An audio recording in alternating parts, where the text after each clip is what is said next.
Hi everyone, welcome to food festival channel. నేను మీ లక్ష్మిని. ఇవాళైతే ఈ వీడియోలో పెళ్ళిళ్ళల్లో ఫంక్షన్లలో గుంటూరు సైడు ఎక్కువగా వడ్డించే దొండకాయ ఫ్రైని పర్ఫెక్ట్గా ఎలా ప్రిపేర్ చేసుకోవాలో చూసేసేద్దాం రండి. ఈ ఒక్క పొడిని తయారు చేసి పెట్టుకున్నామంటే ఈ దొండకాయ ఫ్రై క్షణాల్లో ప్రిపేర్ చేసుకోవచ్చండి. ఈ దొండకాయ వేపుడు పైనుంచి క్రిస్పీగా లోపల నుంచి సాఫ్ట్గా చాలా రుచికరంగా ఉండటంతో పాటు పప్పుచారు అలాగే రసం పెరుగన్నానికి కూడా కాంబినేషన్గా అదిరిపోతుంది. దీన్ని తయారు చేసుకోవడానికి 1/2 కేజీ వరకు దొండకాయలు తీసుకొని వాటిని నీళ్ళల్లో వేసేసి పావుగంట నాననిచ్చి తర్వాత శుభ్రంగా కడిగేసేసి ఒక ప్లేట్లోకి తీసుకున్నాను. ఈ దొండకాయ వేపుడికి దొండకాయని సన్నగా పొడవుగా ఇలా తరుక్కోవాలి. ఇప్పుడు దొండకాయ వేపుడిని తయారు చేసుకోవడానికి ఒక బాండీని స్టవ్ మీద పెట్టేసుకొని దానిలో 4 టేబుల్ స్పూన్ల వరకు నూనెని వేసుకోండి.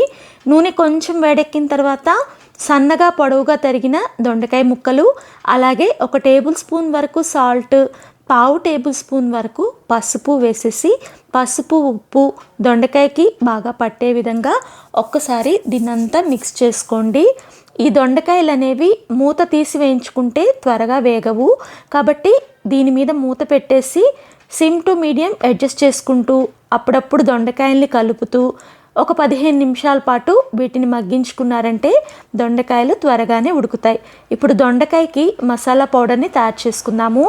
బాండీలో 2 టేబుల్ స్పూన్ల వేరుశనగ గుళ్ళు వేసేసి స్లో ఫ్లేమ్లో 1 నిమిషం వేపుకున్న తర్వాత 1.5 టేబుల్ స్పూన్ వరకు పచ్చి శనగపప్పును వేసి స్లో ఫ్లేమ్లో ఇంకొక నిమిషం వేపుకొని 1 టేబుల్ స్పూన్ వరకు మినప్పప్పును కూడా వేసేసి మినప్పప్పు పచ్చెనగపప్పు కొంచెం సువాసన వచ్చే వరకు 1-2 నిమిషాలు వేపుకున్న తర్వాత 1 టేబుల్ స్పూను మెంతులు కూడా వేసేసి మెంతులు కొంచెం ఎర్రగా అయ్యే వరకు వేపుకోండి.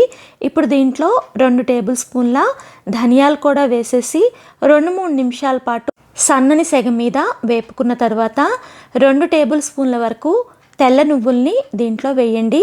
అలాగే 1 టేబుల్ స్పూన్ జీలకర్ర వేసేసి స్లో ఫ్లేమ్లో 3 నిమిషాలు వేపుకున్న తర్వాత 10 నుంచి 12 వరకు ఎండుమిరపకాయలను కూడా దీంట్లో వేసేసి 4 నిమిషాల పాటు స్లో ఫ్లేమ్లో వేపుకోండి. ఇప్పుడు చిన్న రెమ్మ చింతపండుని పెట్టేసేయండి. అంటే చిన్న నిమ్మకాయలో సగమంత చింతపండు వేశాను. చింతపండు వేసిన తర్వాత ఇంకొక 2 నిమిషాల పాటు దీన్ని వేపుకొని పూర్తిగా చల్లార పెట్టుకొని ఒక మిక్సీ జార్లోకి తీసుకోండి.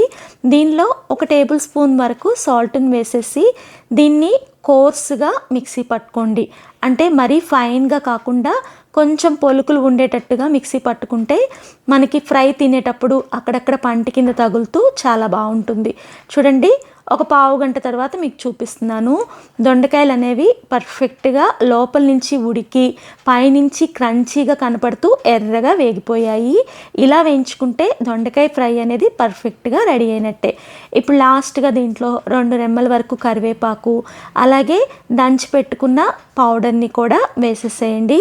ఈ పౌడరు కరివేపాకు దొండకాయకి బాగా పట్టే విధంగా మిక్స్ చేసుకోండి.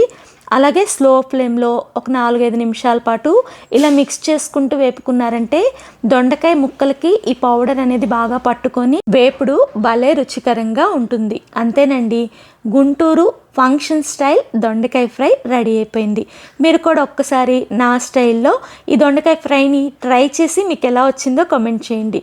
ఫస్ట్ టైం మన వీడియోస్ చూస్తుంటే ఇలాంటి వంటల కోసం మన ఫుడ్ ఫెస్టివల్ ఛానల్ని సబ్స్క్రైబ్ చేసుకోండి. అలాగే వీడియో నచ్చితే లైక్ చేయండి. మీ ఫ్రెండ్స్కి రిలేటివ్స్కి తప్పనిసరిగా షేర్ చేయండి. Thank you for watching. ఇంకొక హెల్తీ రెసిపీతో మీ ముందుంటా.